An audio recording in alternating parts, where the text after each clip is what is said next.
istəmirəm, yəni bu xəbərə və çox istərdim ki, yəni bu yalan xəbər yalan olsun. Amma çox təəssüflüyəm.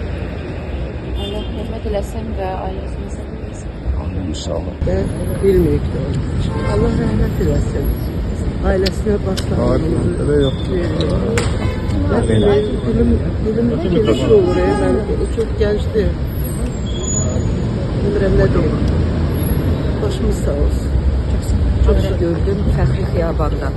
Balaca balasıyla şəhidləri ziyarətə gəlmişdi. Təbii ki, oradaki ab-havaya görə çox danışa bilmədik. Allah rəhmət etsin dedik. Oğluna da dedim ki, sən gələcəyin əskərisən, bu əmilər torpağı aldı, sən qoruyacaqsan. Bəli dedi, əlində bayraq hər zaman olduğu kimi, çünki Cabir o bayraqla yaşayırdı.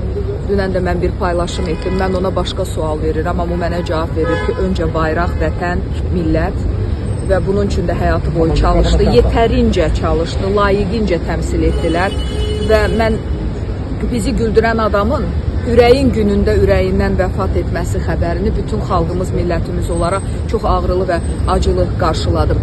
Bir qədər bir qüssə var. Hamımızın içindən getdi, yəni.